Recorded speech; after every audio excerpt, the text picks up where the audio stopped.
हमारे पास इस टाइम है टाटा सेरा डीजल वेरिएंट और इसको हम तकरीबन चला चुके हैं 55 किलोमीटर। चंडीगढ़ आए हुए हैं, टाटा सेरा की मीडिया ड्राइव चल रही है। हमने टाटा पेट्रोल टर्बो GDI जो इंजन के साथ आती है उसका भी ड्राइव रिव्यू किया है।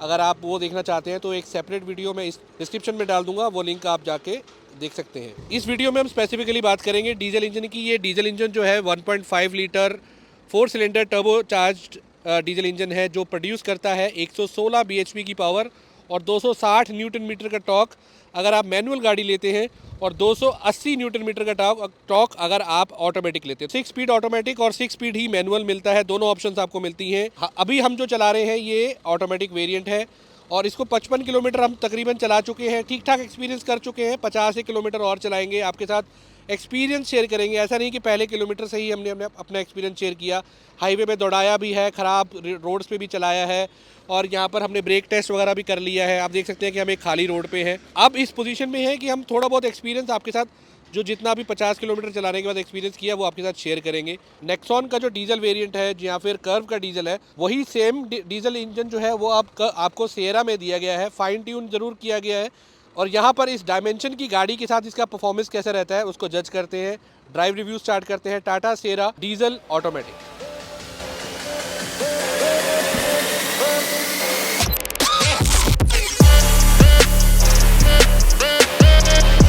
हाँ जी, सो ये टॉप वेरिएंट है, अकम्पलिश प्लस वेरिएंट है जो अभी हम ड्राइव कर रहे हैं और इसकी प्राइसिंग जो है अभी आउट नहीं हुई है। हालांकि अगर आप बेस वेरिएंट की बात करें तो 11,50,000 से बेस वेरिएंट स्टार्ट हो जाता है, जिसमें आपको नेचुरली एस्पिरेटेड इंजन मिलेगा, पेट्रोल इंजन। ठीक है, डीजल वेरिएंट की अभी प्राइसिंग किस प्राइसिंग से स्टार्ट होगी उसका अभी आइडिया नहीं, लेकिन आप मान के चलिए 13-14 लाख रुपए से आपको एक्स शोरूम डीजल का बेस वेरिएंट मिलना स्टार्ट हो जाएगा। ये हम नेक्सॉन में भी चला चुके हैं, कर्व में भी चला चुके हैं, एक्सपीरियंस किया हुआ है पहले भी। लेकिन यहाँ पर अगर मैं बात करूँ कि ये इस सेगमेंट की गाड़ी जहाँ पर अच्छा खासा वेट है, तकरीबन 4.3 मीटर की ये कार है, 2700 mm का इसका व्हील बेस है। जब हम कार को स्टार्ट करते हैं, जो एक्सेलरेशन देते हैं और उसमें जब उठती है तो एक आपको साउंड सुनाई जरूर देती है, जो बेसिकली एक डीजल इंजन का एक करेक्टरिस्टिक्स रहती है, एक प्रॉपर्टी रहती है कि भाई हाँ ठीक है तो थोड़ी सी साउंड करेगा। हालांकि रिफाइनमेंट मुझे नेक्स्ट थोड़ा सा जो है, अगर हम कर्व की बात करें या हम नेक्सॉन की बात करें तो उसमें मुझे थोड़ी सी ज़्यादा बेटर इसकी रिफाइनमेंट लग रही है जितना अभी मैं चला चुका हूँ।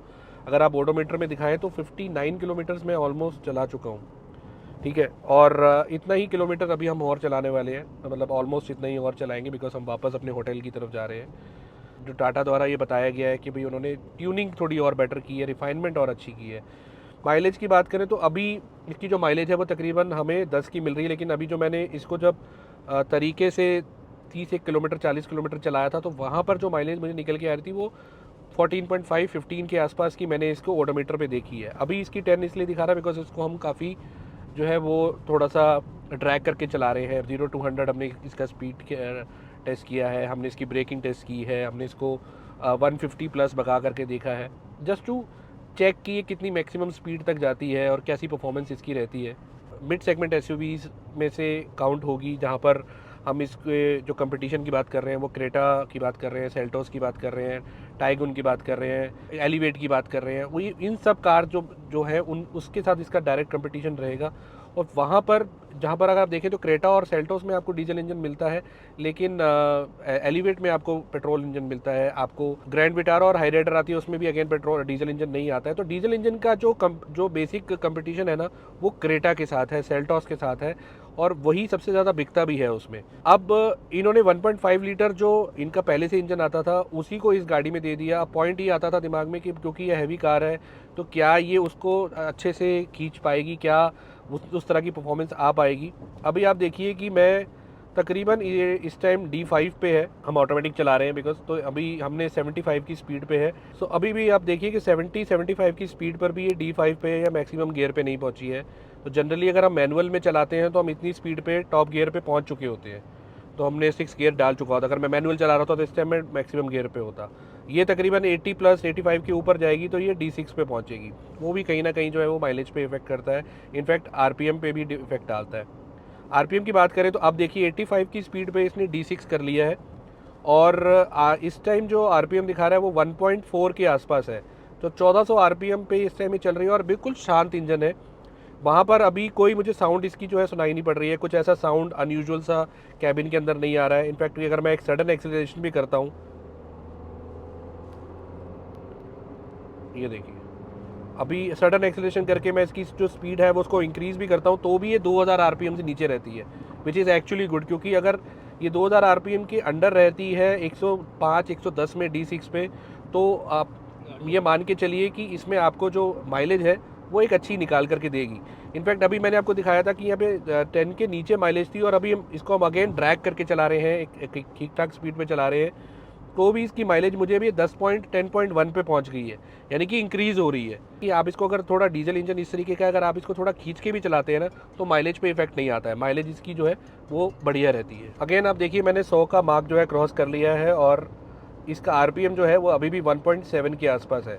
इनफैक्ट अगर यही मैं आपको बताऊं तो मैंने जब कर्व चलाई थी वहाँ पर इसका आरपीएम जो है वो 2000 क्रॉस कर जाता था, क्योंकि मुझे लगता है कि वो थोड़ी सी ज़्यादा और हैवी गाड़ी थी या फिर वहाँ पे रिफाइनमेंट की कमी थी कि अगर आप 100 की स्पीड पे जा रहे हैं तो 100 की स्पीड पे आपको डेफिनेटली जो है हर बार 2000 से ऊपर आरपीएम देखने को मिलेगा। और यहाँ पर जो आरपीएम है वो 1500 के आसपास है, जो एक अगर आप हाईवे पे चला रहे हैं और 100 की स्पीड मेंटेन की हुई है उसमें आपको 1500 आरपीएम जो है वो स्टेबल मिलेगा। 1400 1500 के बीच में रहती है, उससे ऊपर नहीं जाती है। और माइलेज भी आप एक अच्छी खासी निकाल सकते हैं अगर आप इसको क्रूज़ करते हैं, 100 की स्पीड पे भी क्रूज़ करते हैं तो मैं मानता हूँ कि 15 की माइलेज, 15-16 की माइलेज आप आराम से इससे निकाल लेंगे, जो मैंने खुद से ऑडोमीटर पे देखा है। उसके अलावा फीचर्स अगर आप बात करें तो इसमें आपको एडास लेवल 2 के फीचर्स मिलते हैं। ऊपर आप अभी देख सकते हैं कि टॉप वेरिएंट है, इसमें आपको हॉरिजन व्यू जिसे हम कहते हैं, टाटा ने इसका नाम दिया है, 3 स्क्रीन सेटअप आपको इसमें देखने को मिलता है। अभी इस टाइम जो टाइम हो रहा है वो एग्जैक्टली 12:25 हो रहे हैं, यानी कि बिल्कुल सूरज जो है वो एकदम सिर के ऊपर है और ब्राइट सनलाइट है, मेरे कहने का मतलब ये है। और लेकिन अभी जो इसकी विजिबिलिटी है वो परफेक्ट है, कोई किसी तरह का कोई ऐसा व्यू, ऐसा कोई दिक्कत नहीं है कि किसी एंगल से जो है इसकी विजिबिलिटी में कोई इशू आ रहा है। और एक और चीज़ के टेक और ज़्यादा इंक्रीज़ कर दिया गया है पहले से। सुबह से लेकर अभी तक जितनी भी मैंने गाड़ी चलाई है, एक बार भी मुझे कोई इंफोटेनमेंट में या इसके डिजिटल क्लस्टर में कोई ऐसा लगा हो कि ब्लैकआउट हो गया है या स्क्रीन वाइप आउट हो गई है, ऐसा एक बार भी कोई सिनेरियो नहीं है। इनफैक्ट अभी भी आप देख सकते हैं कंटिन्यूसली हमारा जो वीडियो बन रहा है एक वन गो में बन रहा है, विदाउट कट्स है। आप देख सकते हैं कि बिल्कुल एकदम सीमलेस ही चल रहा है। म्यूज़िक हमने चला के देखा, म्यूज़िक क्वालिटी बहुत अच्छी है, बहुत शानदार है। कंफर्ट इस गाड़ी का बहुत अच्छा है। एफडीटी सस्पेंशन की हम बात करें तो मिड वेरिएंट के बाद से, एडवेंचर प्लस के बाद से आपको एफडीटी सस्पेंशन मिलने शुरू हो जाते हैं। और वो एफडीटी सस्पेंशन जो है वो प्रीमियम कार्स में पहले आया करते थे। अब वो एफडीटी सस्पेंशन एक्चुअली होता क्या है कि जब आपकी गाड़ी किसी ख़राब रास्तों से निकलती है, आप मान के चलिए कि जहाँ पर बिल्कुल ही पथरीला रास्ता है, तो वो आपके सस्पेंशन जो है वो उस तरह से काम करेंगे कि उसका इफेक्ट आपको कैबिन में अंदर बिल्कुल ना के बराबर मिलेगा। और दूसरी चीज़, अकॉर्डिंग टू द सिचुएशंस वो जो सस्पेंशन हैं वो अपने आप को चेंज कर लेते हैं। फॉर एग्जांपल अभी जैसे मैं हाईवे पे चल रहा हूँ, मैं एकदम बिल्कुल प्लेन रोड पे चल रहा हूँ, तो वो हल्के से स्टिफ हो जाएंगे सो दैट कि मुझे स्टेबिलिटी मिले, मुझे गाड़ी में मेरी जो मैन्यूवेबिलिटी है, जो मेरी ड्राइविंग कंफर्ट है, जो ड्राइविंग एक्सपीरियंस है, वो और ज़्यादा मुझे सेफ़ फील हो, तो ये हल्के से स्टिफ हो जाएंगे। यही अगर मैं ख़राब रास्तों में जाऊँगा तो वो बहुत ज़्यादा सॉफ्ट हो जाएंगे, जिससे कि मेरे को अंदर कैबिन में वो झटके फील ना हो। तो एफडीटी सस्पेंशंस एक आप कह सकते हैं कॉस्टली टेक्नोलॉजी है और एक एडवांस टेक्नोलॉजी है जो ऑब्वियसली प्रीमियम कार्स में दी जा सकती है। लेकिन यहाँ पे टाटा ने, आप मान के चलिए कि टॉप वेरिएंट भी अगर आप लेते हैं इसका, तो 20 से 22 लाख रुपए हमारी एक्सपेक्टेशन है कि वो एक्स शोरूम में आ जाएगा। तो उस 20 लाख की गाड़ी में आपको जो है 50 लाख वाली गाड़ी के फीचर्स आपको यहाँ पर देखने को मिल रहे हैं। डीजल में आपको जो ऑप्शंस हैं वो ज़्यादा मिलती हैं as compared to petrol options, क्योंकि डीजल जो है वो आपको बेस वेरिएंट से ही मिलना शुरू हो जाता है। लेकिन ये मान के चलिए कि 11.5 लाख रुपए में अगर आपको पेट्रोल का एनए मिल रहा है, तो 2 लाख रुपए के डिफरेंस में आपको डीजल का बेस वेरिएंट मिलना शुरू हो जाएगा। तकरीबन 13 लाख, 13.5 लाख रुपए की एक्सपेक्टेशन है कि आपको डीजल का बेस वेरिएंट मिलना शुरू हो जाएगा। और ये एक अच्छी चीज़ है जिसमें आपको मैनुअल मिलेगा ऑब्वियसली।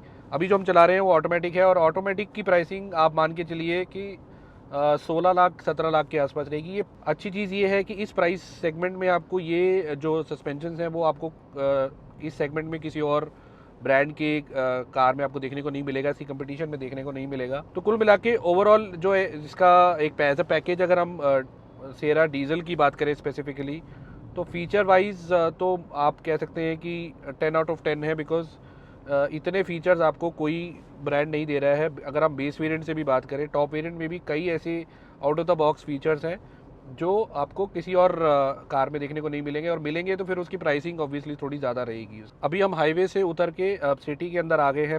चंडीगढ़ मोहाली में हम लोग इस टाइम ड्राइव कर रहे हैं, और सिटी में भी इसका जो बम्पर टू बम्पर का परफॉर्मेंस है वो अच्छा है। अभी हमने हाईवे पे देखा कि हाईवे पे तकरीबन 100-120 की स्पीड पे भी जब हम चला रहे थे तो इसकी जो आरपीएम है वो 2000 से नीचे थे, काफ़ी नीचे थे। इनफैक्ट 1700, 1600, 1700 के आसपास थे। अभी भी आप देखेंगे तो 1500-1700 आरपीएम है, लेकिन इसने D3 D4 के बीच में वेरी कर रहा है जब हम स्पीड 50 पे चला रहे हैं। और कहीं भी ऐसा नहीं फील हो रहा है कि अंडर पावर्ड तो बिल्कुल भी नहीं है। साइज़ की गाड़ी है, जिस वेट जो इसका रेशो है उस हिसाब से देखा जाए तो इंजन अपने आप को पूरी तरह से जस्टिफाई कर पा रहा है इस गाड़ी में। और जैसे कि हमने इसको नेक्सॉन में भी देखा है, कर्व में भी देखा है, ऑब्वियसली जो ट्यूनिंग की गई है वो साफ रिफ्लेक्ट हो रही है, वो दिख रही है कि इसमें कुछ काम किया गया है इंजन पे। कई न्यूज़ ऐसी भी आई थी बीच में कि 2 लीटर का डीजल इंजन टाटा जो है वो इसमें देगा, लेकिन मेरा शुरू से यही कहना था कि 2 लीटर का डीजल इंजन इसमें नहीं आ सकता। बिकॉज अगर 2 लीटर का डीजल इंजन आपको सेरा में मिलना शुरू हो गया तो फिर आपकी हैरियर और सफारी में कोई डिफरेंस नहीं रह जाएगा। तो इसलिए 1.5 और उसमें डिफरेंस लाना बहुत ज़रूरी था, बिकॉज नहीं तो आप अपनी ही ब्रांड की दूसरी कार्स की जो यूएसपी है उसको किल कर देते। तो इसीलिए मेरा मानना तो यही था कि 1.5 लीटर ही डीजल इंजन इसमें दिया जाएगा, और इनफैक्ट वही आपको दिया गया है। आपने हाईवे पे जब आप लेके जाते हैं इसको 100-120 पे चलाते हैं तो आपको डेफिनेटली फील होता है एक अच्छा परफॉर्मेंस निकाल करके दे रहा है। सिटी में जब आप चलाते हैं तो लो एंड अच्छा है इसका, लो एंड में कोई दिक्कत नहीं है। थोड़ा सा जब हम उठाते हैं तो थोड़ा सा आवाज़ ज़रूर करता है, बट आरपीएम 1000-1200 आरपीएम पे भी इसका परफॉर्मेंस ठीक ठाक रहता है, उतना कोई ज़्यादा शोर नहीं करता है। अभी जैसे आप देख सकते हैं कि आइडल कंडीशन में है, कैबिन के अंदर कोई साउंड इसका जो है सुनाई नहीं देगा, अच्छे से इंसुलेटेड है। जब हम शूट कर रहे थे तो हमने इसके इंजन को स्टार्ट करके बाहर से भी ऑब्जर्व किया है। ऐसा नहीं है कि कैबिन के अंदर आपको साउंड नहीं आएगा, कैबिन के बाहर साउंड रहता है, ऐसा भी नहीं है। कैबिन के बाहर भी आपको कोई खास ज्यादा साउंड नहीं मिलेगा आइडल कंडीशन में। और वाइब्रेशंस की हम बात करें तो हमने इसका बोनट वगैरह भी जब ओपन करके देखा था तो कोई बहुत ज्यादा वाइब्रेशंस इंजन में नहीं दिख रही थी कि भाई। बोनट ओपन करने के बाद हमने देखा इंजन माउंट्स जो थे वो उस पे काफ़ी अच्छे से इंजन को बीच में प्लेस किया गया है, जिसकी वजह से वाइब्रेशंस उतनी ज़्यादा नहीं है। और अब ऑब्वियसली रिफाइनमेंट भी और ज़्यादा कर दी गई है, तो थोड़ा थोड़ा भी सारी चीज़ों में देखें तो एक अच्छा रिजल्ट निकल करके आ रहा है। और ऑब्वियसली डीजल इंजन हमेशा चलाने में जो है वो बहुत से लोग पसंद करते हैं, और अगर जिन्हें माइलेज अच्छी चाहिए होती है और जिनको फन टू ड्राइव चाहिए होता है वो इस इंजन को लेना पसंद करते हैं। हालांकि गवर्नमेंट के नॉर्म्स जो हैं वो धीरे धीरे स्ट्रिक्ट होते जा रहे हैं। गवर्नमेंट अलाउ करेगी कि डीजल इंजन को अलाउ किया जाएगा, लेकिन अभी फिलहाल जितनी भी गाड़ियां टाटा की तरफ से आ रही हैं सब में आपको डीजल इंजन मिल रहा है। उम्मीद यही थी कि सेरा में, मतलब जैसे कर्व में भी उन्होंने दिया था तो सेरा में भी आएगा। और इनफैक्ट ऐसा नहीं कि वो सिर्फ अपना TGD इंजन ही प्रमोट कर रहे हैं, डीजल इंजन में भी उतना ही उनका ध्यान है जितना कि बाकी यूज के इंजन, बिकॉज उनको पता है कि मार्केट सेगमेंट है जो डीजल इंजन लेना पसंद करते हैं। फीचर वाइज अगर आपको देखना है तो हमने एक सेपरेट इसका वॉक अराउंड किया है जिसमें आप जाकर के देख सकते हैं। वहाँ पर हमने कंप्लीट डिटेल में बात की है इसके सारे फीचर्स के बारे में जो आपको बेस वेरिएंट में मिलते हैं। इनफैक्ट हमने काफ़ी अच्छे से डिस्टिंग्विश भी किया है कि ऐसे कौन से फीचर हैं जो आपको सिर्फ बेस वेरिएंट से मिलने शुरू हो जाते हैं और कौन से ऐसे फीचर्स हैं जो आपको सिर्फ टॉप वेरिएंट में मिलते हैं। तो जो आप पेट्रोल लेते हैं चाहे आप डीजल लेते हैं, बहुत कम ऐसी चीज़ें हैं जो डीजल और पेट्रोल में डिफरेंस रखा गया है। मोर और लेस जो है वो वेरिएंट्स वाइज वो सेम है जो आपको अक्रॉस बोथ इंजन ऑप्शंस में मिलता है। तो वो वीडियो आप जाकर के देख सकते हैं। यहाँ पे हम स्पेसिफिकली सिर्फ ड्राइव की बात कर रहे हैं। अभी बोनट टू बोनट में भी मैं देखूँ ना तो इंजन काफ़ी स्मूथ है, काफ़ी शांत है, कोई ऐसा उसमें वाइब्रेशंस मुझे अंदर फील नहीं हो रही है। इनफैक्ट पैडल वगैरह पे भी देखा जाए या आप इसके गियर नॉब पे भी देखेंगे तो कोई खास इतनी कोई भयानक वाइब्रेशंस नहीं है। जितना डीजल इंजन में रहती है माइनर सी उतनी तो आपको ऑब्वियसली रहेगी, मतलब उसका आप एक्सपीरियंस कर सकते हैं, बट कोई बहुत ज़्यादा नहीं है। हम अभी जो है वापस we are heading towards our hotel, जहाँ पर हम लोग वापस को एक्सचेंज करके पेट्रोल इंजन एक्सपीरियंस करेंगे। और अगर आपको पेट्रोल इंजन जो इनका TGDI इंजन है, टर्बोचार्ज 4 सिलेंडर इंजन जो इन्होंने निकाला है, उसका ड्राइव रिव्यू देखना है, उसका एक्सपीरियंस देखना है, तो हमारा सेपरेट वीडियो है वो जो आप जाके देख सकते हैं। प्लस हमने एक वीडियो जो है डीजल और पेट्रोल कार को साथ में खड़ा करके, हम एक सलाहकार भाई हैं हमारे जिनके साथ जो पेट्रोल चला रहे थे, हम डीजल चला रहे थे, तो हमने उनके साथ वीडियो किया है, वो भी चैनल पे हमने डाल दिया है। वो आप उसका लिंक भी मैं डिस्क्रिप्शन पे दे दूँगा, तो वो आप जा कर के देख सकते हैं। अगर आपको ये देखना है कि डीजल और पेट्रोल में कैसी परफॉर्मेंस है और किन्हें डीजल लेना चाहिए, किन्हें पेट्रोल इंजन लेना चाहिए, तो बहुत सारी यहाँ पर कंटेंट जो है हमने इन दोनों गाड़ी पे बना दिया है। और रील्स अगर आप देखना चाहते हैं शॉर्ट कंटेंट, तो आप हमारे इंस्टाग्राम पे जा सकते हैं। वहाँ पर भी हमने जितने मेन चीज़ों पे बात की है, कई सारी इंपॉर्टेंट चीज़ें थी, शॉर्ट कंटेंट बनाया जा सकता था, हमने उसको वहाँ पे कवर किया है। इसका इंस्टाग्राम हैंडल मैं नीचे मेंशन कर दूंगा। अभी ओडोमीटर मैं एक बार दिखाना चाहूँगा, एक बार मंजीत जूम इन करना। तकरीबन 97.3 जो है ये ओडोमीटर पे हम चला चुके हैं। 97.3 किलोमीटर आज सुबह मैंने जब स्टार्ट किया था तो मैंने 7:02 या 7:03 का आप देख सकते हैं स्क्रीनशॉट है, जिसपे कि मैंने इसको रीसेट किया था और अभी 97-98 किलोमीटर हम चला चुके हैं। तो तकरीबन 100 किलोमीटर चलाने के बाद एक ठीक ठाक एक्सपीरियंस हो जाता है आपको एक इंजन का, बिकॉज आप 100 किलोमीटर गाड़ी चलाने के बाद उसके सारे इन एंड आउट समझ जाते हैं कि भाई की क्या कैसे बिहेव कर रहा है इंजन, कैसे ओवरऑल ट्यूनिंग है। एक चीज़ तो मैं ये कहना चाहूँगा कि जहाँ थोड़ी सी गुंजाइश है वो है इनका जो टॉर्क कन्वर्टर जो आपको ऑटोमेटिक मिलता है, बेटरमेंट है उससे पहले से, लेकिन अभी भी जो इंजन के साथ और आपकी गियर बॉक्स में जो आपस में ट्यूनिंग रहती है वहाँ पर अभी थोड़ी सी रिफाइनमेंट की गुंजाइश है, जो अब मुझे लगता है कि ओवर द टाइम टाटा उस पर भी ज़रूर काम करेंगे और वो सारी चीज़ें भी हमें और रिफाइंड तरीके से देखने को मिलेंगी। अच्छी चीज़ ये है कि उन्होंने DCA को हटा के ये ऑटोमेटिक ट्रांसमिशन लेकर के आए टॉर्क कन्वर्टर, जो कि काफ़ी डिमांड भी थी लोगों की कि DC ज़्यादा तो पसंद नहीं आ रहा था। और माइलेज जो इसकी अभी निकल के आ रही है वो तकरीबन अभी 10.7 की ओडोमीटर में दिखा रहा है, लेकिन ये माइलेज एक्यूरेट नहीं है, क्योंकि मैंने आपको बताया कि हमने इसको बहुत ही डिफरेंट तरीके से चलाया। इनफैक्ट अभी हम कुछ ऐसी रील्स हमने करी हैं जिसमें ड्रैग रेस वगैरह भी करी है पेट्रोल के साथ, ब्रेक टेस्ट, बहुत सारी चीज़ें 0 to 100 हमने किया, बहुत सारी चीज़ें करी हैं जिसकी वजह से माइलेज ऑब्वियसली गिरती है। तो 10.7 नहीं है मेरे हिसाब से, जो मेरी अजम्पशन है, अगर आप इसको सिटी में चलाते हैं तो तकरीबन आप मान के चल सकते हैं कि 13 से 15 के बीच में, और हाईवे पे अगर आप चलाते हैं तो 18 से 20 के बीच में आपको माइलेज आराम से निकाल के 17, 18, 20 उस केस में जब आप बिल्कुल 100-200 किलोमीटर जो है 80 की स्पीड पे क्रूज़ कर रहे हैं, 80-85 पे, और कोई हार्श ब्रेकिंग नहीं है, कोई सडन एक्सीलरेशन नहीं है, वहाँ पर आपको ये 20 भी निकाल कर दे देगी। बट 17-18 ऑन द कार्ड्स है, ऑलवेज ऑन द कार्ड्स है। हाईवे पे कोई दिक्कत नहीं है। सिटी में आप 15-16, 14-15-16 आप इसमें एक्सपेक्ट कर सकते हैं, which is I think it's good, because 1.5 litre का डीजल इंजन है, ठीक ठाक पावर है, अच्छी खासी टॉर्क निकाल के दे रहा है। सो हम लोग ऑलमोस्ट अपने होटल पहुंच चुके हैं, 8 किलोमीटर रह गया सिर्फ, और यहाँ पर इस वीडियो को एंड करते हैं, बिकॉज अब हमारा नेक्स्ट वीडियो रहेगा टर्बो GDI पेट्रोल इंजन के साथ, और उसका ड्राइविंग एक्सपीरियंस हम लोग करने वाले हैं। सारे लिंक्स मैं डिस्क्रिप्शन में मेंशन कर दूंगा। चैनल पे नए हैं तो सब्सक्राइब कर लीजिए, अगर बेल नोटिफिकेशन जो है उसको प्रेस कर लीजिए, जो भी होता है दबा दीजिए, और ताकि हमारे जो वीडियोस हैं आपको टाइम पे नोटिफिकेशन उनका मिलता रहे। मिलते हैं किसी और वीडियो में, तब तक के लिए goodbye and take care.